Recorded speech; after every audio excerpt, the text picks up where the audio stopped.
الرحيم مالك يوم الدين وأشهد أن لا إله إلا الله وأشهد أن سيدنا ومولانا محمدا عبده ورسوله أرسله إلى الناس كافة بشيرا ونذيرا.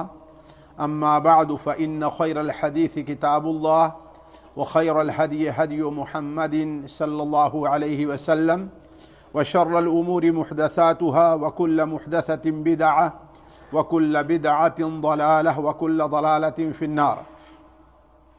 فأعوذ بالله السميع العليم من الشيطان الرجيم من همزه ونفخه ونفثه. بسم الله الرحمن الرحيم. سبحان الذي أسرى بعبده ليلا من المسجد الحرام إلى المسجد الأقصى الذي باركنا حوله لنريه من آياتنا إنه هو السميع البصير. سبحانك لا علم لنا إلا ما علمتنا إنك أنت العليم الحكيم.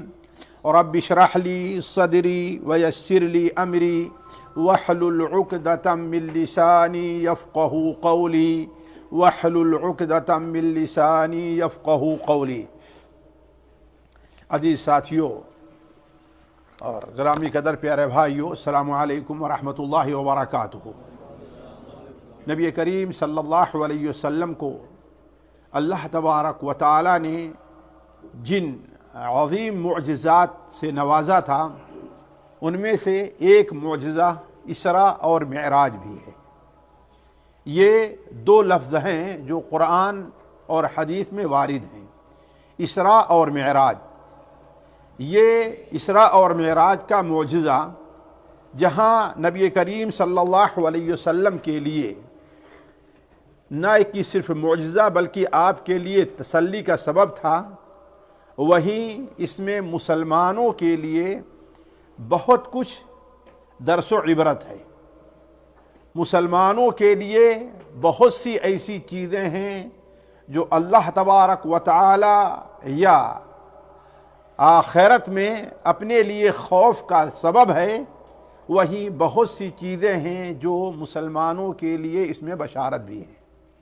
آج بدقسمتی سے خصوصاً رجب کے مہینے میں، جس مہینے کے بارے میں کہا جاتا ہے کہ اس مہینے میں آپ صلی اللہ علیہ وسلم کو معراج ہوئی تھی، واللہ عالم، جبکہ اس سلسلے میں کوئی صحیح اور یقینی بات نہیں کہی جا سکتی کہ معراج آپ کو کس مہینے میں ہوئی، لیکن جہاں تک اسراء اور معراج کا معاملہ ہے یہ قرآن اور حدیث سے ثابت ہے۔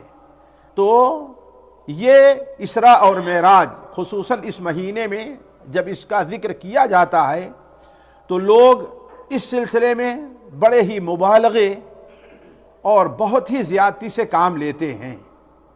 صحیح، ضعیف، من گڑھت واقعات اس قسم کے بیان کیے جاتے ہیں جس میں اصل جو روح ہے معجزہ کی، اس معجزے کی، اور اس معجزے سے ایک مومن کو کیا سبق لینا چاہیے وہ ختم ہو کر کے رہ جاتی ہے۔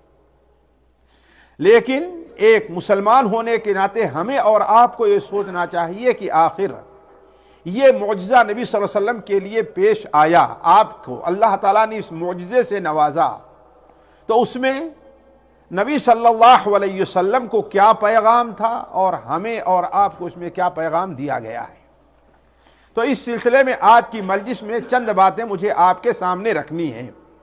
پہلی بات تو یہ ہے کہ یہ اسراء اور معراج کا جو واقعہ پیش آیا ہے، بلکہ اس سے پہلے یہ سنیے کہ دو لفظ ہیں اسراء اور معراج، اور دونوں مل کر کے ایک معجزہ ہیں۔ کیوں؟ اس لیے کہ دونوں ایک ساتھ پیش آئے ہیں۔ اسراء سرا سے بنا ہے جس کے معنی ہوتا ہے رات کو سفر کرنا، رات کو چلنا۔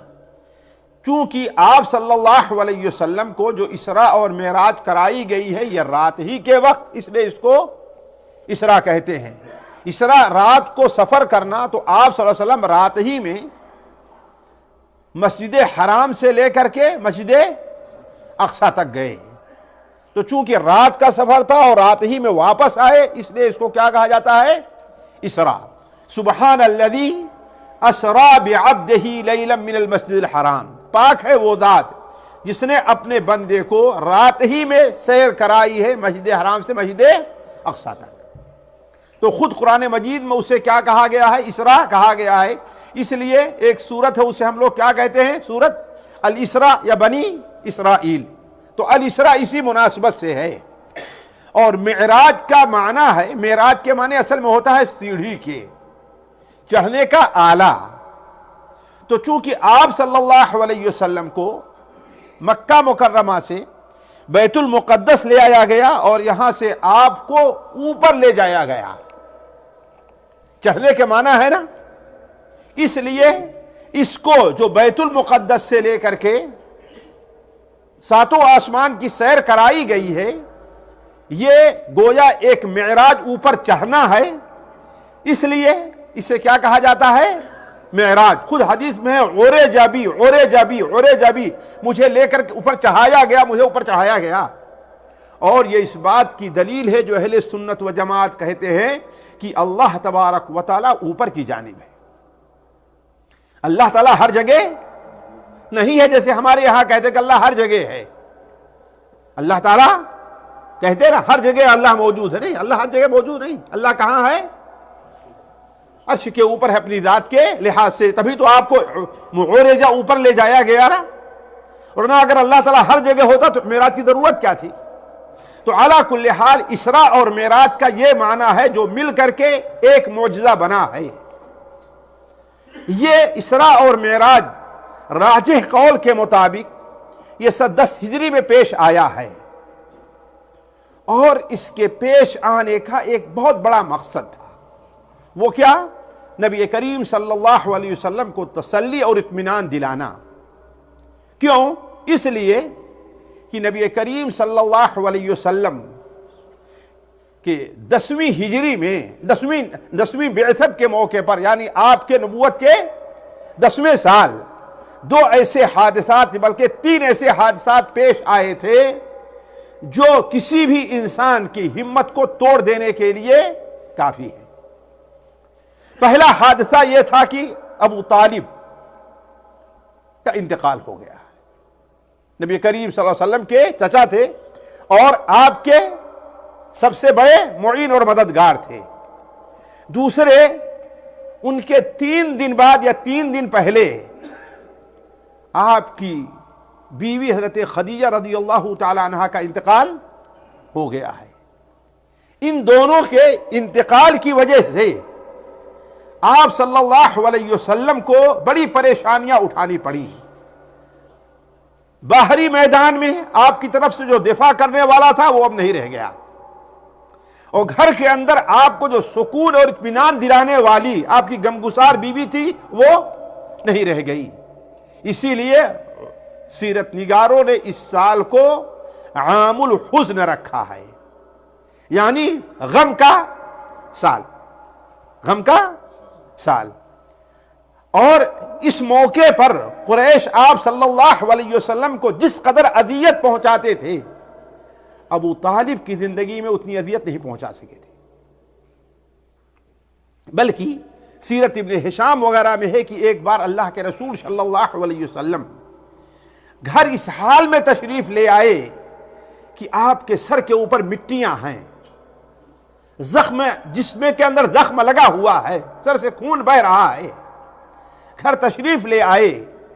آپ کی ایک بیٹی، شاید وہ زینب ہے، وہ آپ صلی اللہ علیہ وسلم کے سر سے مٹی کو دھوتے رہی، روتے جاتی تھیں اور آپ کے جسم سے خون کو صاف کرتے جاتی تھیں. آپ صلی اللہ علیہ وسلم نے کہا کہ اے بیٹی نہیں رو نہیں، اس لیے کہ اللہ تعالیٰ تمہارے باپ کو ضائع نہیں کرے گا. پھر آپ صلی اللہ علیہ وسلم نے فرمایا کہ اب جو اذیت مجھ کو قریش کے لوگ پہنچا رہے ہیں، ابو طالب کی زندگی مجھے اذیت نہیں پہنچا پائے تھے. اس سے اندازہ لگائیں کہ آپ صلی اللہ علیہ وسلم کے لیے دنیاوی لحاظ سے کس قدر باہر میدان تاریک تھا. اسی لیے آپ صلی اللہ علیہ وسلم کسی مددگار اور دعوت کے کام میں اپنی مدد کے لیے تلاش کرنے کے لیے آپ نے طائف کا سفر کیا. لیکن طائف والوں نے بھی آپ کے ساتھ کیا معاملہ کیا؟ وہ نہ صرف افسوسناک ہے بلکہ شرمناک بھی ہے کہ ایسا معاملہ انسان اپنے دشمن کے ساتھ بھی نہیں کرتا جو کسی کے پاس بطور مہمان یا مدد کے لیے جائے، لیکن یہ سب ہوا ہے، اس طرف نہیں جانا چاہتا۔ ایسے موقع پر آپ صلی اللہ علیہ وسلم کو اللہ تبارک و تعالی نے اسراء اور معراج کرائی کہ آپ پریشان نہ ہوں۔ اگر طائف اور قریش کے لوگ آپ کو نبی نہیں مانتے ہیں تو آپ کا مقام تو یہ ہے کہ آسمان کے ہزارہ اور لاکھہ فرشتے آپ کی نبوت کا اقرار کرتے ہیں اور آپ کو خوش آمدید کہہ رہے ہیں۔ اگر مکے کے لوگ آپ کو خانہ کعبہ مسجد حرام میں آپ کو اور آپ کے ساتھیوں کو نماز نہیں پڑھنے دینا چاہتے تو آپ پریشان نہ ہوں۔ اللہ نے آپ کا مقام یہ رکھا ہے کہ آپ کے پیچھے بیت المقدس میں ایک نہیں، دو نہیں، 1,24,000 انبیاء آپ کے پیچھے نماز پڑھ رہے ہیں۔ تو آپ کو اللہ تعالیٰ نے یہ مقام دیا ہے۔ یہ اصل وجہ تھی اسراء اور معراج کی، تاکہ ایک طرف نبی صلی اللہ علیہ وسلم کو تسلی ہو۔ اسراء اور معراج کا ساتھیوں مختصر سا قصہ یہ ہے، فوائد کے ذکر کرنے سے پہلے حکمت کے، کہ نبی کریم صلی اللہ علیہ وسلم ایک دن شعب ابی طالب میں ام ہانی کے گھر میں آرام فرما تھے کہ اور فرشتہ نازل ہوا، آپ صلی اللہ علیہ وسلم کو وہاں سے لے کر کے گئے اور حطیم میں لے آئے۔ حطیم سمجھتے ہیں نا، جو خانہ کعبہ کا دیوال گری ہوئی ہے، وہاں آپ صلی اللہ علیہ وسلم کے سینے مبارک کو چاک کیا گیا اور آپ کے دل کو نکال کر کے سونے کی تشتری میں رکھ کر کے زمزم کے پانی سے دھولا گیا۔ پھر ایک صحن اور ایک تشتری لائی گئی جس میں ایمان اور حکمت تھی، اسے آپ کے سینے میں رکھ کر کے آپ کے دل کو وہاں پر رکھ دیا گیا، بند کر دیا گیا۔ پھر آپ صلی اللہ علیہ وسلم کو مسجد سے باہر نکالا گیا، حضرت جبرائیل ساتھ میں تھے۔ وہاں ایک جانور تھا جس کی شکل کے بارے میں کوئی تفصیل نہیں ہے، البتہ یہ ہے کہ وہ گدھے سے چھوٹا اور گدھے سے بڑا اور گھوڑے سے چھوٹا تھا، لیکن اس قدر تیز رفتار تھا کہ جہاں تک انسان کی نظر جاتی ہے وہاں اس کا پہلا قدم پڑتا تھا، اتنا تیز رفتار تھا۔ اور دوسری اس کی خوبی بعد حدیثوں میں یہ ہے کہ دنیا کا کوئی راستہ اس کے لیے رکاوٹ نہیں بنتا تھا۔ اگر وادی میں اترنا ہوتا تو اس کے آگے کے پیر بڑے ہو جاتے تاکہ بیلنس رہ جائے، اور اگر چڑھائی کرنی ہوتی پہاڑ کے اوپر تو آگے پیچھے والے پیر اوپر اٹھ جاتے۔ اس طریقے سے آپ صلی اللہ علیہ وسلم تھوڑی ہی دیر میں، واللہ عالم منٹ یا سیکنڈ کا معاملہ تھا، آپ صلی اللہ علیہ وسلم بیت المقدس پہنچے۔ وہاں آپ صلی اللہ علیہ وسلم نے دروازے کے ایک حلقے میں آپ صلی اللہ علیہ وسلم نے اپنے براق کو باندھا، مسجد میں داخل ہوئے۔ مسجد میں داخل ہونے کے بعد بعض روایات کے مطابق آپ صلی اللہ علیہ وسلم نے 2 رکعت نماز پڑھی، اور بعض روایات کے مطابق تمام انبیاء کو وہاں پر اکٹھا کیا گیا۔ اذان ہوتی ہے، اقامت ہوتی ہے، لیکن مصلی خالی ہے۔ حضرت جبرائیل آتے ہیں اور آپ صلی اللہ علیہ وسلم کا دست مبارک پکڑ کر کے وہاں پر کھڑا کر دیتے ہیں مصلی پر، کہ اس امامت کا حقدار کون ہے؟ آپ صلی اللہ علیہ وسلم۔ آپ صلی اللہ علیہ وسلم کو پھر اس کے بعد 2 پیالے پیش کیے گئے، ایک پیالہ دودھ کا تھا اور دوسرا پیالہ شہد کا تھا، نہیں شراب کا تھا، خمر کا تھا، دوسرا پیالہ شراب کا تھا۔ آپ صلی اللہ علیہ وسلم نے دودھ کا پیالہ قبول کر لیا اور اس کو چھوڑ دیا۔ حضرت جبرائیل نے کہا کہ آپ نے فطرت کا اختیار کیا، فطرت کو پا لی ہے، ورنہ اگر شراب آپ کو اختیار کرتے تو آپ کی امت گمراہ ہو جاتی۔ پھر اس کے بعد آپ صلی اللہ علیہ وسلم کو معراج وہاں سے کرائی گئی۔ پہلے آسمان پر پہنچے، حضرت جبرائیل آپ کے ساتھ ہیں، دستک دیتے ہیں دروازے پر۔ معلوم یہ ہوا کہ آسمان کے دروازے ہیں اور وہاں جانے کے لیے بھی اجازت کی ضرورت ہے۔ فرشتہ پوچھتا ہے کون؟ کہا جبرائیل۔ کہا آپ کے ساتھ کون؟ کہا محمد صلی اللہ علیہ وسلم۔ کہا کیا انہیں بلایا گیا ہے، انہیں نبی بنایا گیا ہے؟ حضرت جبرائیل نے کہا ہاں. آپ صلی اللہ علیہ وسلم کے لیے دروازہ کھولا گیا. فرشتے نے بڑھ کر کے آپ سے سلام کیا, آپ کی نبوت کا اعتراف کیا اور آپ کو خوش آمدید اور ویلکم کیا. اس کے بعد آپ صلی اللہ علیہ وسلم آگے بڑھے تو وہاں ایک سانولے شخص کا نہایت ہی خوبصورت شخص بیٹھا ہوا دکھائی دیا.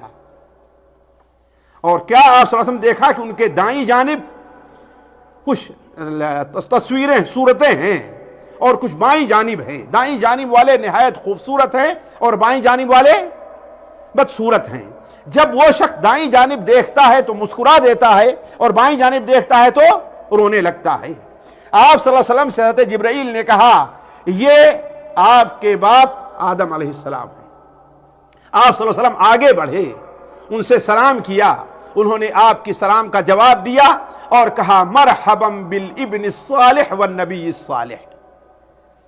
نیک بیٹے اور ایک نیک نبی کے لیے خوش آمدید ہے.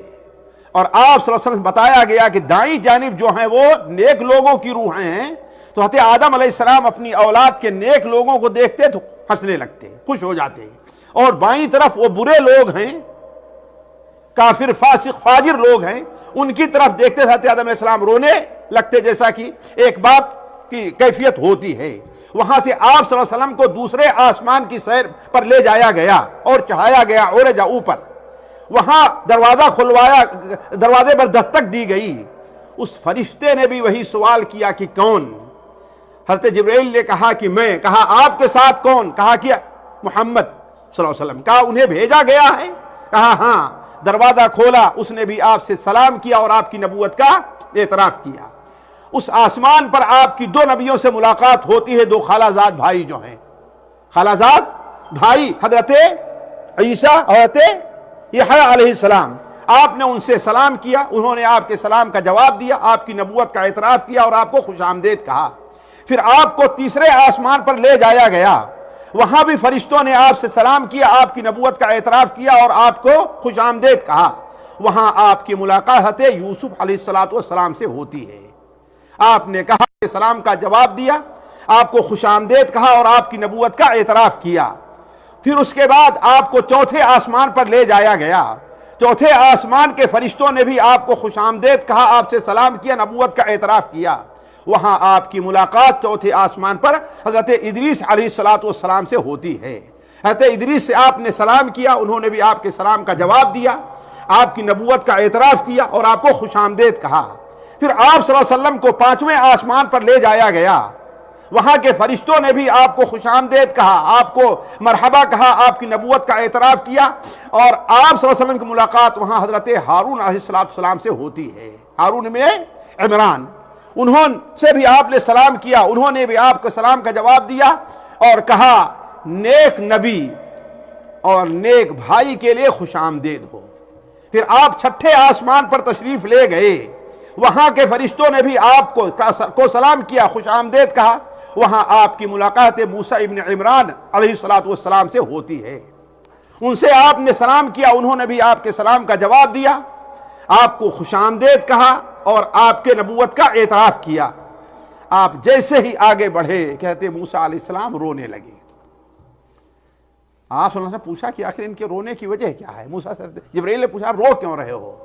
تو کہا مجھے اس جوان کے اوپر رشک آ رہا ہے کہ یہ ہمارے بعد نبی بنا کر کے بھیجا جا رہا ہے, البتہ اس کی امت کے لوگ ہماری امت سے زیادہ جنت میں جائیں گے, اس لیے ہمیں ان کے اوپر رشک آ رہا ہے. اس چیز کو یاد رکھیں گے, ذہن میں رکھیں گے. حضرت موسیٰ علیہ السلام.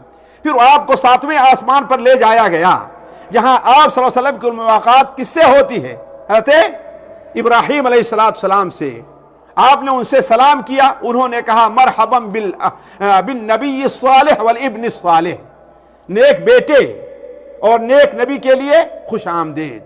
اسی ساتویں آسمان پر آپ صلی اللہ علیہ وسلم نے بیت المعمور کو دیکھا, آپ نے سدرۃ المنتہا کو دیکھا. وہاں آپ کو 4 نہریں دکھائی دیں, جو 4 نہریں 2 ظاہر ہیں اور 2 باطن ہیں. 2 باطن ہیں شاید وہ جنت میں ہو, ظاہری نہر جو ہے وہ نیل اور فرات ہے. پھر آپ صلی اللہ علیہ وسلم کو اللہ تبارک و تعالیٰ کے دربار میں پیش کیا گیا اور اتنا اوپر آپ گئے, اتنا اوپر گئے جہاں آپ نے قلم چلنے کی آواز سنی ہے کہ قلم چل رہا ہے، یعنی اللہ تبارک و تعالیٰ جو فیصلے لکھوا رہا ہے فرشتوں سے، سال بھر میں کیا ہونے والا ہے، آج کے دن کیا ہونے والا ہے، ہفتے میں کیا ہونے والا ہے، کون مرے گا، کون جیے گا، کہاں یہ ہوگا، یہ سارے جو فیصلے لکھائے جا رہے ہیں، اس فیصلے لکھنے کی آپ نے آواز سنی۔ وہاں اللہ تبارک و تعالیٰ کے پاس آپ کو اتنا قرب حاصل ہوا جتنا فکان قاب قوسین او ادنا، یعنی سوا نیزہ ہے کہ نہیں، نیزہ نہیں بلکہ یہ کمان جو ہوتی ہے کہ نہیں، 2 کمان یا اس سے کم، اتنے قرب ہوا۔ وہاں آپ صلی اللہ علیہ وسلم کو اللہ تبارک و تعالیٰ نے کئی چیزیں عطا فرمائی۔ سب سے اہم چیز وہاں 50 وقت کی نماز دی گئی۔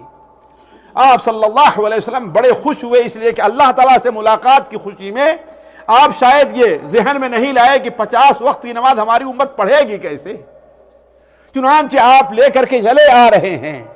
کسی نبی نے کچھ نہیں کہا، لیکن جب حضرت موسیٰ علیہ السلام کے پاس پہنچے تو کہا کہ کیا ہدیہ ملا ہے، اللہ کے دربار سے کیا تحفہ ملا ہے آپ کو؟ تو آپ نے فرمایا ایسا ایسا اور 50 نمازیں۔ کہا کہ ذرا سوچے اللہ کے بندے، آپ کی امت 50 نماز دن بھر نمازیں پڑھتی رہے گی، یہ کیسے کر پاؤ گے؟ یہ نہیں ہو پائے گا۔ جاؤ اللہ تعالیٰ سے گزارش کرو کہ اس نماز کو کم کر دے۔ چنانچہ آپ حضرت موسیٰ علیہ السلام مشورے سے، دیکھیے حضرت موسیٰ علیہ السلام کوئی یہ نہ کہے کہ جو روئے تھے تو آپ پر حسد تھا، نا، وہ ایک رشک تھا، اور موسیٰ علیہ السلام نے اس کا دوبارہ حق ادا کر دیا کہ آپ کے ساتھ خیر خواہی کی، اور ہم کے سب کے ساتھ خیر خواہی کی، اللہ تعالیٰ انہیں جزائے خیر عطا فرمائے۔ حضرت موسیٰ علیہ السلام نے سب کے ساتھ، ہمارے ساتھ بھی خیر خواہی کی ہے کہ نہیں ہے، اللہ انہیں جزائے خیر عطا فرمائے۔ تو آپ صلی اللہ علیہ وسلم واپس تشریف لے گئے۔ بعض روایات میں ہے کہ 5 نماز کم ہوئی پہلی بار میں، اور بعد میں ہے 10 بار۔ اس طریقے سے آپ 5 یا 10 نماز کم ہو کر موسیٰ علیہ السلام کے پاس آتے تو موسیٰ علیہ السلام کہتے کہ ہم نے بنی اسرائیل کو بہت آزمایا ہے، وہ 2 وقت کی نماز نہیں پڑھ سکے تو اتنی 40-45 وقت کی نماز کیسے پڑھ پائیں گے؟ چنانچہ آپ جائیے۔ اس طریقے سے آپ صلی اللہ علیہ وسلم آتے اور جاتے رہے، یہاں تک کہ 5 نماز رہ گئی۔ کتنی بار آئے گئے؟ اگر 5 ختم ہوئی ہے تو 9 بار ہے نا۔ حافظ ابن حجر رحمہ اللہ کہتے ہیں 5 بار کی یہ راجح ہے، علامہ البانی بھی 5 بار راجح ہے، تو اس کا مطلب آپ جو ہے 9 بار حضرت موسیٰ علیہ السلام کے مشورے سے کتنی بار اوپر گئے؟ 9 بار۔ لیکن جب 5 بار ہو گیا تو اللہ تعالیٰ نے کہا کہ اب جائیے، اب اس میں کمی نہیں ہوگی، اب ہمارا فیصلہ اٹل ہے۔ لیکن ایک بات ضرور ہے، اور یہ ہماری آپ کی خوشی کے لیے، کہ نماز تو پڑھیں گے 5 ہی، لیکن ثواب کتنا ملے گا؟ اس کی خصوصیت کیا رہ گئی؟ علماء کہتے ہیں 50 فرض نماز کا ثواب ملے گا آپ کو، اور ہر نماز کو آپ 10 کیجئے، کتنا ہو گیا جی؟ تو گویا آپ 500 فرض نماز پڑھ رہے ہیں۔ آپ اس اللہ کے فضل کو دیکھیے، ذرا سوچیں، ہے کہ نہیں ہے؟ گویا پڑھیں گے 5، لیکن کیا؟ جس طریقے سے رمضان کا روزہ اگر 1 مہینہ کا رکھے تو اسے 10 مہینہ فرض روزہ رکھنے کا ثواب ملے گا۔ اور سال کتنے دن کا ہوتا ہے؟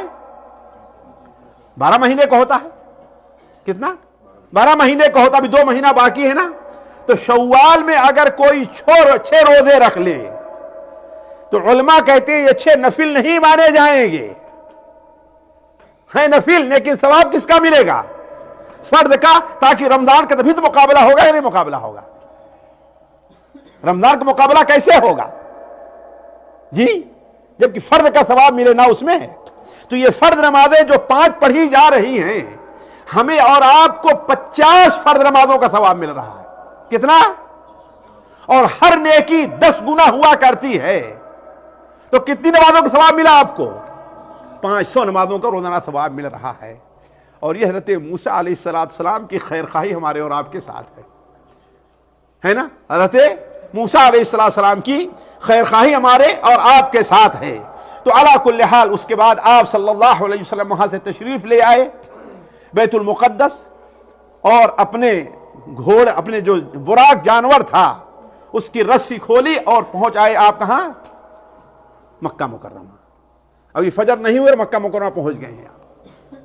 صبح کو آپ صلی اللہ علیہ وسلم ایک جگہ خانہ کعبہ میں سوچتے ہوئے بیٹھے ہیں کہ آخر یہ واقعہ لوگوں کے سامنے بیان کروں کہ نہ بیان کروں، اس لیے کہ لوگ ماننے کے لیے تیار جلدی نہیں ہوں گے. اتنے میں ادھر سے ابو جہل ملعون کا گزر ہوتا ہے. اس نے کہا محمد اللہم صلی اللہ علیہ وسلم، کیوں آج کوئی نئی بات نہیں بتا رہے ہیں آپ؟ اللہ کی طرف سے آپ کچھ نہیں آیا ہے نئی چیز مذاق اڑاتے ہوئے؟ آپ نے فرمایا ہاں، آج مجھے مسجد حرام سے کہاں لے جایا گیا؟ بیت المقدس، مسجد اقصی، اور پھر وہاں سے ساتوں آسمان کی سیر کرائی گئی. کہا تم رات ہی رات مسجد بیت المقدس گئے اور واپس بھی چلے آئے؟ کہا کہ ہاں. کہا کہ اچھا ٹھیک ہے، میں لوگوں کو بلاتا ہوں ذرا ان کے سامنے تاکہ لوگ بھی جھٹلائیں، میں اکیلے نہ جھٹلاؤں. مذاق اڑاتے ہوئے لوگوں کو جمع کیا. آپ صلی اللہ علیہ وسلم کے پاس جمع ہو گئے تو آپ نے کہا آج میرے ساتھ یہ معاملہ پیش آیا ہے. لوگوں نے کہا بیت المقدس ہو کر کے آ گیا؟ کہا ہاں. یاد رکھیں اس سے پہلے آپ بیت المقدس کبھی نہیں گئے تھے. تو ان میں سے کچھ لوگ جو جا چکے تھے دیکھ کر کے آئے تھے تو کہا کیا آپ ہمیں بیت المقدس کی تصویر کشی کر سکتے ہیں، یعنی کیسے ہے؟ آپ نے کہا ہاں. چنانچہ آپ سے پوچھا جانے لگا اور آپ بتانے لگے. اتنے میں بعد ایسی چیزیں پوچھتے ہیں جسے آپ نے ضبط نہیں کیا تھا. اس لیے کہ ہر آدمی ایک بار دیکھنے میں نہیں. ابھی یہاں سے آپ جائیں تو کوئی پوچھے بھائی کتنے اس میں لمبے لگے ہوئے ہیں، تو کون بتا، کتنے لوگ بتا پائیں گے؟ ہے کہ نہیں؟ مشکل ہے نا. آپ صلی اللہ علیہ وسلم ارشاد فرماتے ہیں کہ دیوار پر میرے سامنے لا کر کے بیت المقدس کو اللہ تعالیٰ نے رکھ دیا. اور پھر کیا کہتے ہیں نعوذ باللہ من ذالک؟ کہتے ہیں کہ اس سے بڑا جادو تو ہم نے اس سے پہلے کہیں نہیں دیکھا تھا. نعوذ باللہ من ذالک. علی کل حال ساتھیو، یہ واقعہ بڑا لمبا ہے، میں وہ اس طرف نہیں جانا چاہتا. صرف اختصار کے ساتھ یہ ہے کہ اسراء اور معراج آپ کے سامنے رکھی ہے. ہمیں یہ دیکھنا ہے کہ آخر ہمیں اس سے کیا فائدہ ہونا. دیکھیں پہلی چیز یہ ہے کہ اللہ کے رسول صلی اللہ علیہ وسلم سے متعلق اللہ تعالیٰ نے فرمایا ہے سبحان الذی اسری بعبدہ لیلا من المسجد الحرام الى المسجد الاقصى الذی بارکنا حولہ لنریہ من آیاتنا انہ هو السمیع البصیر. پاک ہے وہ ذات جس نے اپنے نبی کو رات ہی میں سیر کرائی. کہاں سے؟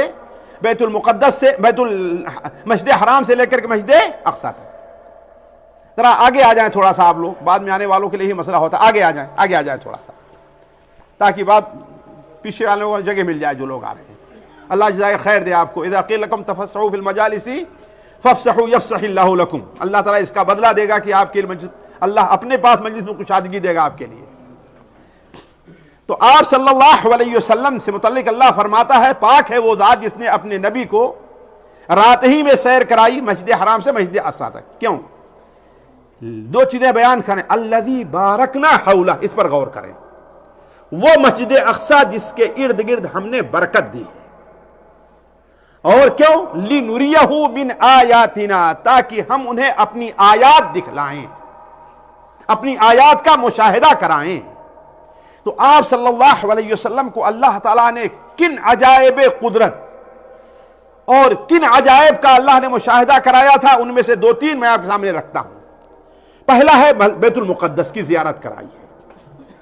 ساتھیو بیت المقدس اللہ تبارک و تعالی مسلمانوں کو قوت دے کہ اس ظالموں سے اس گھر کو چھڑا لیں. یہ گھر بڑا مبارک ہے.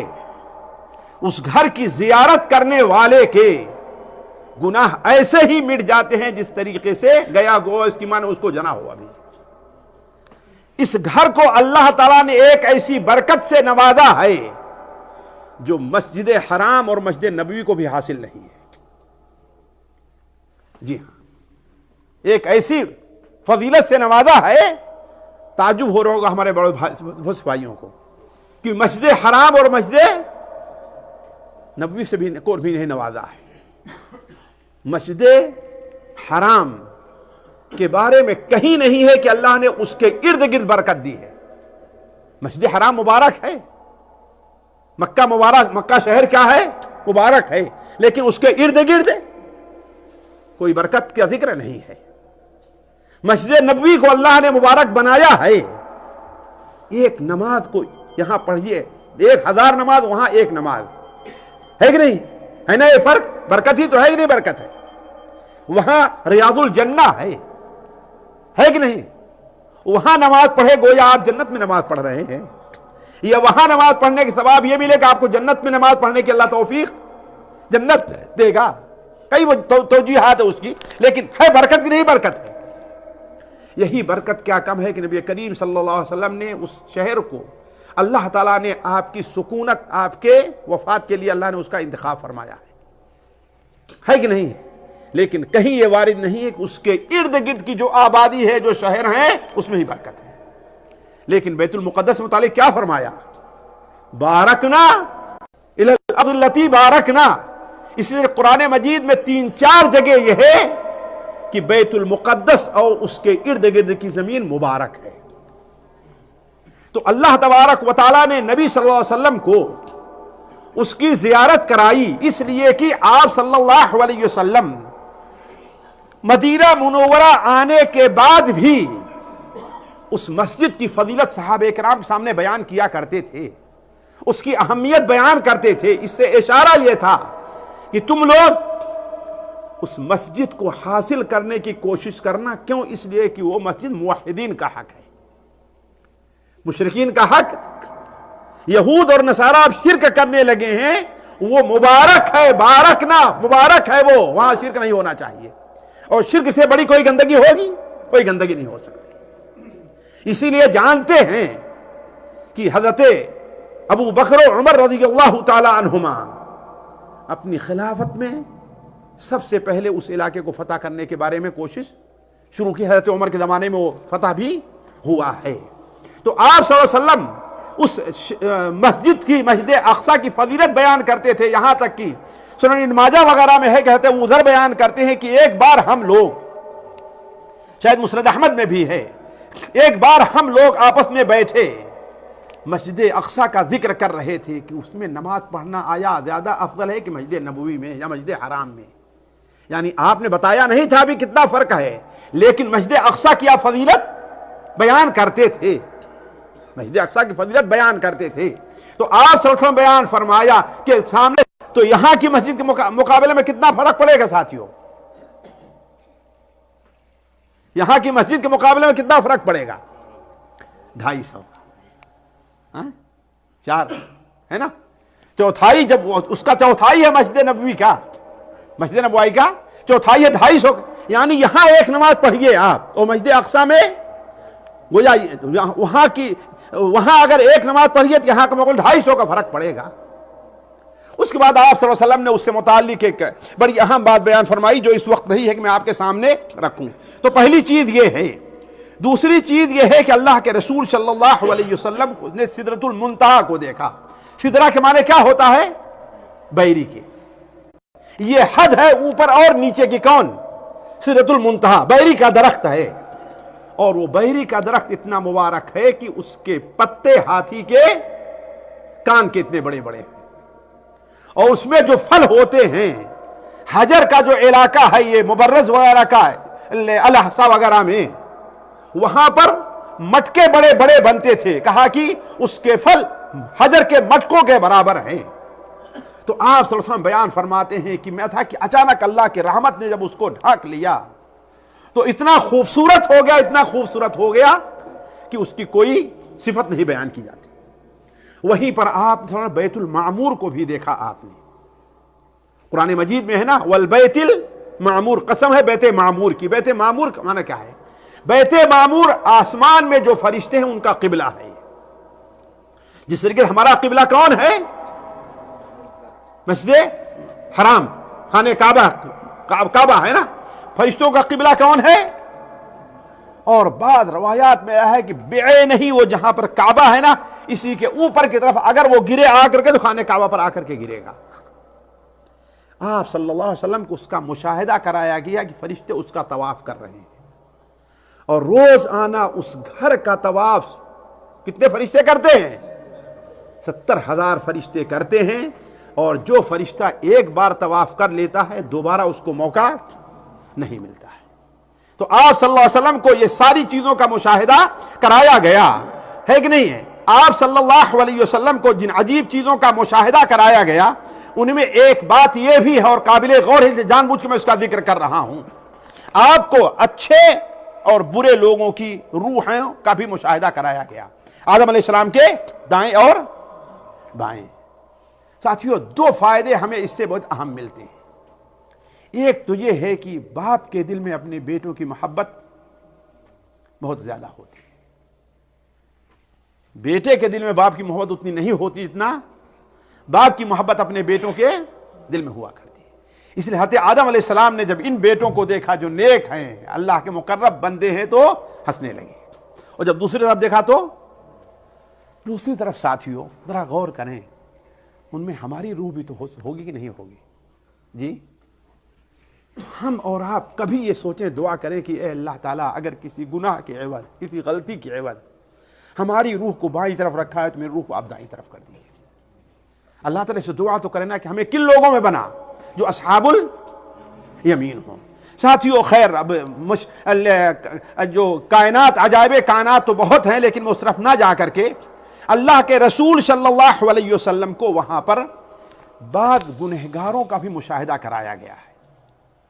یہ کس لیے؟ تاکہ ہم اور آپ اپنے آپ کو اس سے بچانے کی کوشش کریں۔ پہلے کون سے لوگ ہیں، اور اس طرف بھی دیکھیں، گویا کہ یہ گناہ اللہ کی نظر میں بہت قبیح ہے۔ پہلا کیا ہے؟ آپ صلی اللہ علیہ وسلم کو مشاہدہ کرایا گیا زنا کرنے والے مردوں، زنا کرنے والی عورتوں کا۔ زنا کرنے والے مردوں کے مقابلے کا آپ کا ایسا مشاہدہ کرایا گیا کہ ان کے سامنے دو گوشت ہے، ایک گوشت تازہ ہے اور تر و تازہ بالکل صاف ستھرا ہے، اور دوسرا گوشت سڑا ہے اور بدبو آ رہی ہے۔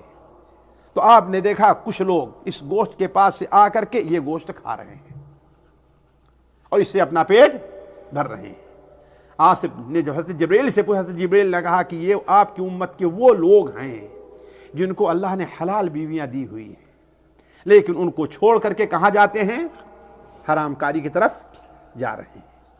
اور کچھ عورتیں آپ کو ایسی دکھائی گئیں کہ آپ صلی اللہ علیہ وسلم نے دیکھا کہ ان کے سینوں میں، چھاتیوں میں لوہے کے آنکوش لگا کر کے انہیں الٹا لٹکا دیا گیا اور ایسے لٹک رہی۔ اللہ محفوظ رکھے۔ آپ نے پوچھا یہ کون ہیں؟ حضرت جبرائیل نے کہا یہ وہ عورتیں ہیں جو زنا کرتی ہیں اور اپنے شوہر کے بستر پر ایسے بچے کو جنتی ہیں جو حقیقت میں ان کا بچہ نہیں ہوا کرتا ہے۔ اسی طریقے سے غور سے سنیں، آپ صلی اللہ علیہ وسلم کو غیبت اور چغلی کرنے والوں کا ہی برا انجام دکھایا گیا ہے۔ غیبت سمجھتے ہیں نا، اور چغلی، کسی کے پیچھے اس کی برائی۔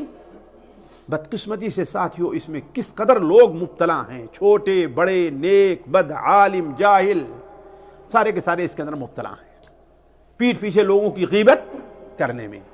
حضرت انس بن مالک کی روایت سنن ابو داؤد وغیرہ میں ہے کہ آپ صلی اللہ علیہ وسلم بیان فرماتے ہیں جب مجھے معراج کرائی گئی تو میرا گزر کچھ ایسے لوگوں سے ہوا جن کے ناخن تانبے کے تھے، جن کے ناخن تانبے کے ہیں، اور وہ اس سے اپنے چہرے اور اپنے سینے کے گوشت کو نوچ کر رہے ہیں۔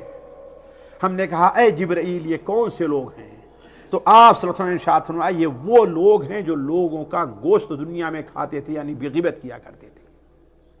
اسی طریقے سے آپ صلی اللہ علیہ وسلم، مسند احمد میں ہے، انس بن مالک کی روایت ہے کہ آپ آگے بڑھے معراج کی شب تو آپ کو کچھ ایسے لوگ دکھائے گئے جن کے جبڑوں کو آگ کی کینچیوں سے کاٹا جا رہا تھا۔ عام کینچی نہیں بلکہ آگ کی کینچیوں سے کاٹا جا رہا، ادھر کاٹا جاتا خون پیپ بہتا رہتا، اللہ تعالیٰ محفوظ رکھے، پھر ادھر سے کاٹتا اور یہ درست ہو جاتا، ادھر سے خون اور پیپ بہتا، پھر ادھر سے کاٹا جاتا۔ آپ نے کہا اے جبرائیل یہ کون سے لوگ ہیں؟ کہا یہ آپ کی امت کے وہ خطبہ اور مقررین حضرات ہیں جو دکھاوے کے لیے تقریر کیا کرتے تھے، لوگوں میں فتنہ پھیلاتے تھے۔ آپ صلی اللہ علیہ وسلم کو کچھ ایسے لوگ بھی دکھائے گئے جن کے پیٹ گھروں کے برابر ہے، بڑے گھر ہیں گویا کی، اور اللہ تعالیٰ محفوظ فرمائے اندر آپ نے سانپ اور بچھو کو چلتے ہوئے دیکھا۔ آپ نے پوچھا، حضرت جبرائیل نے کہا یہ سود کھانے والے لوگ ہیں۔ اسی طریقے سے آپ صلی اللہ علیہ وسلم کو کچھ ایسے لوگ دکھائے گئے جن کے ہونٹ جبڑے کیا تھے؟ اونٹوں جیسے تھے۔ اونٹ کا جبڑا ہوتا ہے نا، ایک نیچے ایک اوپر۔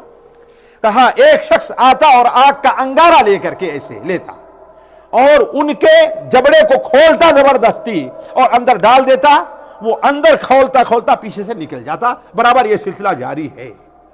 آپ نے پوچھا اے جبرائیل یہ کون سے لوگ ہیں؟ کہا یہ وہ لوگ ہیں ان الذین یاکلون اموال الیتامی ظلما انما یاکلون فی بطونہم نارا وسیصلون سعیرا۔ یہ وہ لوگ ہیں جو یتیموں کا مال ناجائز طور پر کھاتے ہیں۔ ساتھیو آج ذرا دیکھیں تو ہمارے یہاں یہ برائی کس قدر عام ہے، کس قدر عام ہے یتیموں کا مال کھانے کے۔ اسی طریقے سے آپ صلی اللہ علیہ وسلم کو کچھ ایسے لوگ دکھائے گئے جو لیٹے ہوئے ہیں، اور ایک شخص آتا ہے بڑا سا پتھر لے کر کے اور ان کے سر پر اتنا زور کا مارتا ہے کہ ان کا سر ریزہ ریزہ ہو جاتا ہے اور پتھر دور جا کے گرتا ہے۔ پھر وہ جاتا ہے پتھر لانے کے لیے، جب آتا ہے تو کیا دیکھتا ہے ان کا سر درست ہو گیا، پھر ایسے مارتا ہے، یہی اس کے ساتھ کام کر رہا ہے۔ آپ نے پوچھا تھا جبرائیل سے یہ کون سے لوگ ہیں؟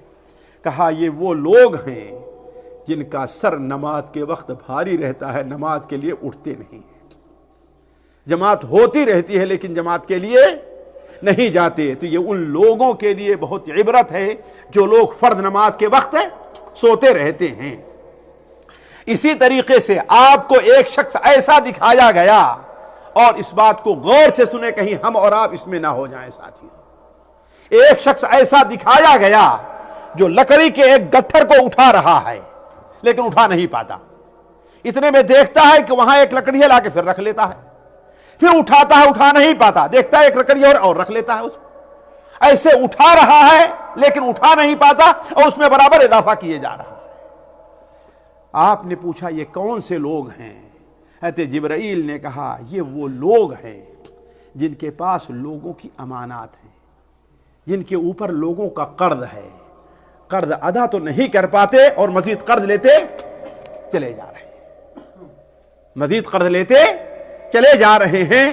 جانتے ہیں یہ ایسی چیز ہے جو اگر کوئی اللہ تعالیٰ کے راستے میں شہید ہوتا ہے اس کے اوپر بھی معافی نہیں ہے۔ صحیح ترغیب و ترہیب وغیرہ میں علامہ البانی صحیح کہتے ہیں، حضرت عبداللہ بن مسعود کا قول ہے کہ اللہ تعالیٰ سوائے امانت کے اللہ تعالیٰ بلائے گا اس شخص کو، کہے گا لوگوں کی امانتیں دو، کہاں ہیں؟ کہے گا اے اللہ تعالیٰ دنیا تو ختم ہو چکی ہے، دنیا تو وہاں تھا امانت دینے کا معاملہ، اب کہاں امانت کا یہاں معاملہ ہے؟ تو اللہ تعالیٰ فرمائے کہ لے جاؤ اس کو جہنم میں ڈال دو۔ جو لوگ بغیر کسی خاص وجہ کے لوگوں کا قرض لیتے رہتے ہیں، اور بعض لوگوں کی نیت ہی رہتی ہے کہ ہمیں نہیں دینا، بلکہ اس کے لیے ایک صاحب کہنے لگے کہ ہمارے ایک رشتہ دار تھے، کہتے تھے کہ دیکھو کسی سے قرض لو، پہلی بار لو نا تو اگر 1 مہینہ کا وعدہ ہے تو 25 دن میں واپس کر دو، دوسری بار اس سے بڑا قرض مانگو اور جو وقت ہے اس سے پہلے ادا کر دو، اور تیسری بار خوب جم کر کے قرض مانگو اور کبھی نہ ادا کرو۔ نعوذ باللہ من ذالک۔ یہ لوگ اس چیز کی خطرناکی کو اللہ کی قسم جانتے نہیں ہیں۔ اگر 1 درہم بھی کسی کے اوپر قرض ہے، اللہ کی قسم 1 روپے بھی ہے، تو جنت میں نہیں جائے گا وہ۔ تو حضرت عبداللہ مسعود نے فرمایا کہ اس شخص کو جہنم کی طرف لے جایا جائے گا، جہنم کے دہانے پر جیسے پہنچے گا تو کیا دیکھے گا؟ اس کی وہ امانت جو اس کے پاس رکھی گئی تھی، وہ قرض جو اس نے لیا تھا، وہ وہاں سامنے دکھائی دے رہی ہے۔ وہ جلدی سے کود پڑے گا وہاں پر کہ جائے لے آئے، اور لا کر دے کر کے اللہ تعالیٰ کو اسے فرصت لے لے۔ چنانچہ جب جائے گا لینے کے لیے تو نیچے چلی جائے گی، اس کے پیچھے کودے گا یہاں تک کہ لے کر کے آئے گا، یہاں تک کہ جب تک بالکل جہنم کے کنارے پہنچا کہ ہاں اب ہم نکل جائیں گے، پھر اس کے ہاتھ سے پھسلے گا، پھر نیچے چلی جائے گی۔ یہی معاملہ ہوتا رہے گا یہاں تک کہ اللہ تعالیٰ لوگوں کے درمیان فیصلہ۔ یہ چیز تو یہ ہے کہ اللہ کے رسول صلی اللہ علیہ وسلم کو لوگوں کا امام بنا کر کے یہ ظاہر کر دیا کہ یہ امت لوگوں کی قیادت کے لیے آئی ہے، لوگوں کے پیچھے چلنے کے لیے نہیں آئی ہے۔ اپنے کو ایسا بنائے نہ یہ کہ اپنے کھانے میں، اپنے پینے میں، اپنے پہننے میں، اپنے اٹھنے میں، اپنے بیٹھنے میں لوگوں کی تقلید کرنا شروع کرے، نہیں، بلکہ وہ ایسی بنے کہ لوگ اس کی تقلید کریں۔ آج ہمارا عجیب حال ہے، عجیب حال ہے ہماری جو ہے مغرب کے تقلید کا، کہ مغرب اگر کوئی ایسی چیز کر دے، اگرچہ بظاہر کتنا نقصان ہو، لیکن ہمیں اس کے پیچھے چلنا ہے۔ آپ لوگ اس کو اچھی طریقے سے جانتے ہیں۔ دوسری چیز یہ ہے گناہوں کی بخشش، اس پر خوش ہونا چاہیے لیکن دلیری نہیں کرنا چاہیے گناہوں میں۔ اللہ تعالیٰ دلیری کو نہیں پسند کرتا۔ گناہ ہے انسان شرمندہ ہو، تو آپ صلی اللہ علیہ وسلم کو کچھ ایسے لوگ دکھائے گئے جو نہایت ہی خوبصورت ہیں، اور کچھ ایسے لوگ دکھائے گئے جن کا آدھا حصہ خوبصورت ہے اور آدھا بدصورت ہے۔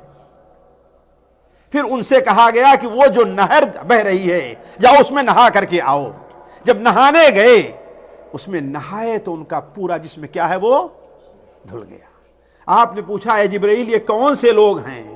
تو حضرت جبرائیل نے فرمایا یہ آپ کی امت کے وہ لوگ ہیں جو گنہگار ہیں، اللہ ان کے گناہوں کو معاف کر دے گا۔ اسی طریقے سے ساتھیوں، ابھی بتایا تھا فرض نمازیں تو 5 ہیں لیکن ثواب کتنا مل رہا ہے؟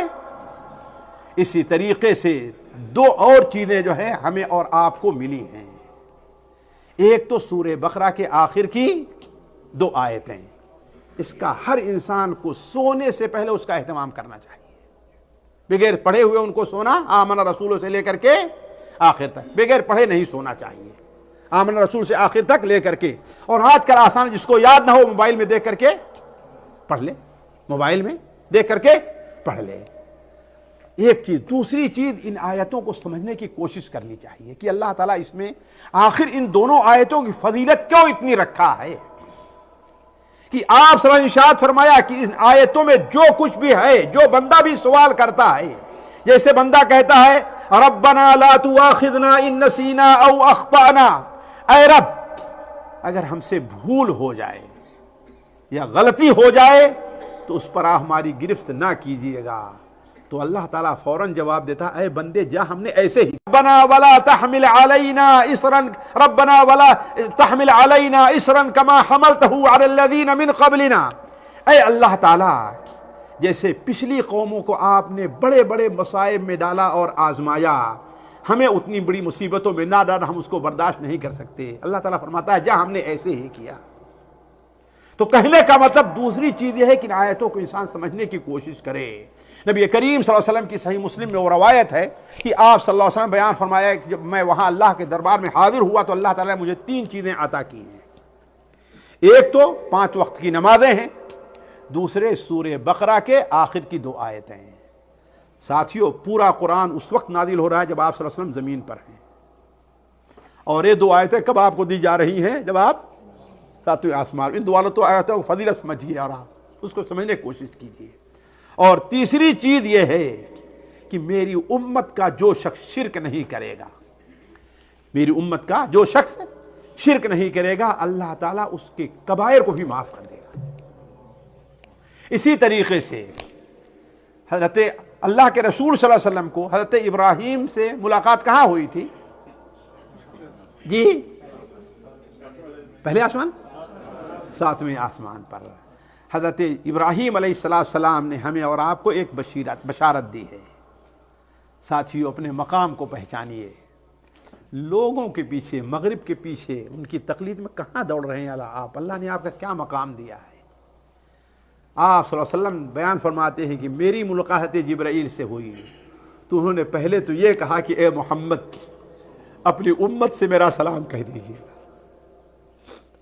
ساتھیوں آپ کتنے عظیم ہیں، ذرا سوچیں آپ کہ اللہ کا خلیل نبی صلی اللہ علیہ وسلم کے بعد دنیا کا سب سے افضل انسان آپ کو سلام بھیج رہا ہے۔ ذرا سوچیں آپ کا مقام کیا ہے؟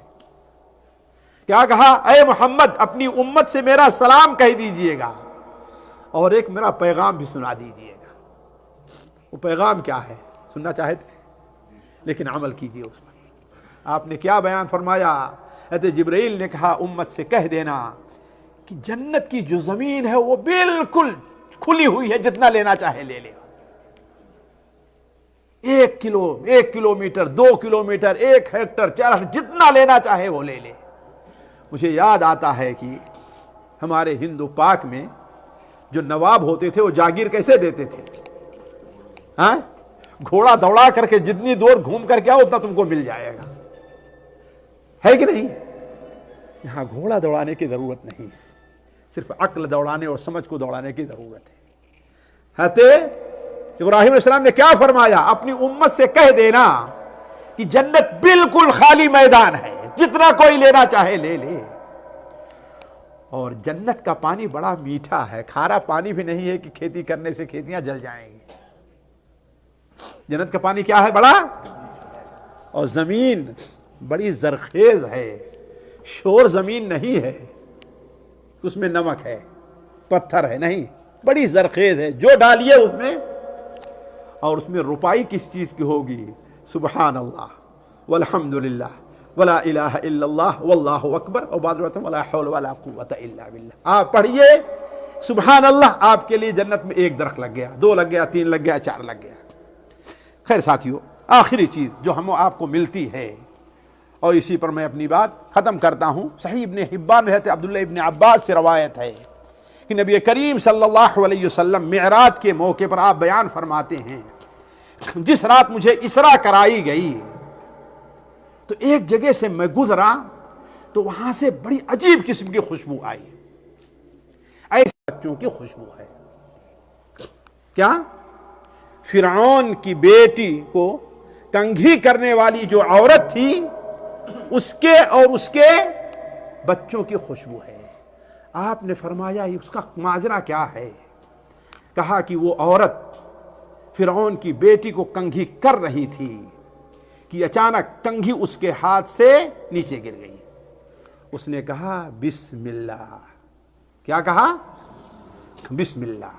جب اس نے بسم اللہ کہا تو فرعون کی بیٹی نے کہا کہ ارے یہ اللہ کیا ہے؟ اللہ کیا ہے جس کا نام لے رہی ہے تو؟ کہا یہ اللہ ہمارا اللہ تعالیٰ ہے۔ کہا تب تو میں اپنے باپ سے اس کی شکایت کر دوں گی۔ کر دو، اللہ پر ہم ایمان لے آئے ہیں، موسیٰ علیہ السلام پر ایمان لے آئی تھی وہ۔ کہا شکایت کریں، کاج کر دو شکایت۔ فرعون کے پاس بات گئی، فرعون نے اس کو بلایا، کہا کیا تو میرے علاوہ کسی اور کو اپنا رب مانتی ہے؟ کہا کہ حضور میرا رب، آپ کا رب اور ساری دنیا کا رب کون ہے؟ اللہ تعالیٰ ہے۔ فرعون دھمکانے لگا، نہیں مانی، ڈرانے لگا، نہیں مانی، مارنے کی دھمکی دی، نہیں مانی۔ کہا کہ اگر تو اپنی بات سے پھرتی نہیں ہے تو تجھے اور تیرے بچوں کو جلا دوں گا میں۔ اس نے کہا آپ کو جو کرنا ہے کیجئے، لیکن ہمارا رب کون ہے؟ اللہ تعالیٰ ہے۔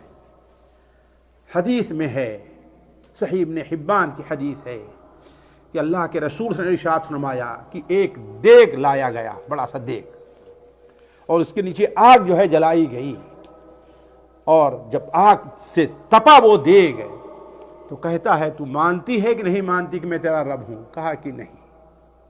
چنانچہ اس کے ایک بچے کو لیا گیا، اس میں ڈال دیا گیا، اس کے سامنے وہ جل کر کے راکھ ہو گیا۔ دوسرے بچے کو لایا گیا، اسے ڈالا گیا، وہ جل کر کے راکھ ہو گیا۔ لیکن وہ عورت اپنے سے، ساتھیوں تو اس قصے میں ہمارے آپ کے استقامت کا درس ہے کہ دنیا کا جو بھی نقصان ہو جائے لیکن دین کا سودا نہیں ہونا چاہیے۔ ہم معمولی چیزوں پر دین کا سودا کر لیتے ہیں ساتھیوں۔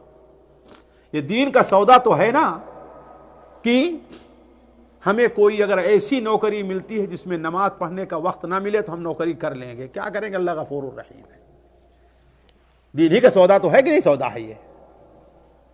تو اس عورت کو یہاں تک کہ اس کے گود میں جو بچہ تھا وہ رہ گیا، اور فرعون ایک ایک کر کے ڈال رہا ہے اور کہہ رہا ہے واپس آ جاؤ، واپس چھوڑ دو اس دین کو۔ جب آخری بچے کو پکڑنے لگا تو بچے کی محبت اس کے زور کی اور لے کر کے پیچھے ہٹ گئی۔ فرعون نے کہا اب مانتی ہے تو نہیں مانتی ہے؟ اللہ تعالیٰ نے اس بچے کو گویائی دی. ساتھیو اللہ اپنے بندوں کا کیسے ساتھ دیتا ہے, دیکھیے کیسے ساتھ دیتا ہے. کائنات میں اللہ تبدیلی کر دے گا, آپ مومن ہو کے دکھائیں تو اللہ کائنات کو بدل دیتا ہے. اصحاب کہف کے لیے سورت کے مسار کو اللہ تعالیٰ نے بدل دیا. کیوں؟ اس لیے کہ وہ موحد تھے اور ایمان لے آئے تھے اللہ تعالیٰ.